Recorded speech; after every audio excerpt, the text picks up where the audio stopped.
In synthetic selection, everything is made from primitive pieces. Every level, every creature, even you are made from the pieces at your disposal.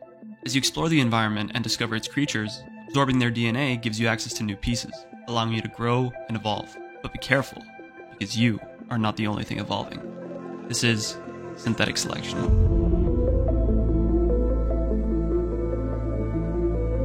In the last devlog, I showed you how this project started, how things changed, and how we got to where we are today. And in this devlog, I want to show you what I've been working on, what my plans are for the future, and how you can play the game for yourself. So, at the core of synthetic selection is the creation system. Since launching the alpha, that's the system I've been focused on the most. In fact, a lot of the creatures, creations, and levels you're about to see were actually made by the members in our Discord while they were testing the game. So, how does this all work? Making things is pretty straightforward. You select and add pieces you want to add to your creation, and attach pieces by placing them onto each other.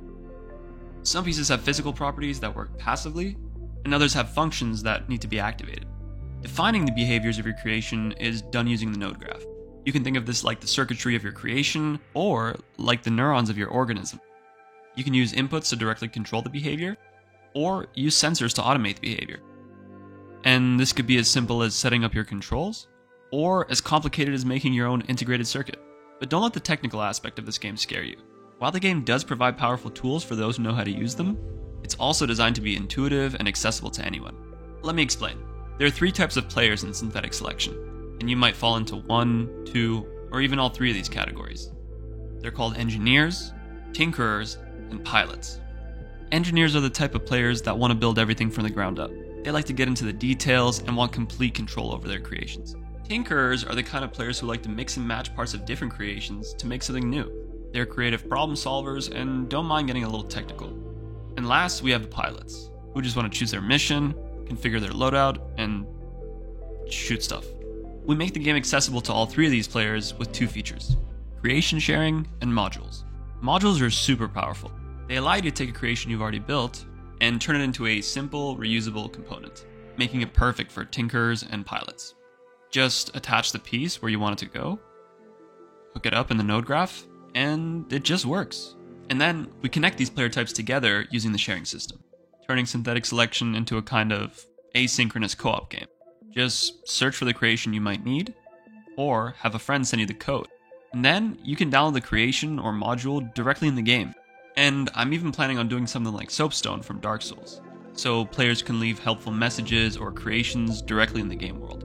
As you can see from my previous experiments, I've always been interested in procedural workflows, whether it's procedural generation, animation, or even behavioral AI.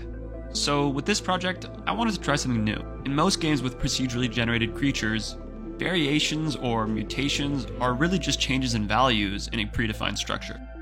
But in synthetic selection, there is no predefined structure. You can change the structure in a physical sense and in a behavioral sense. And all these mutations are expressed in a true simulated environment.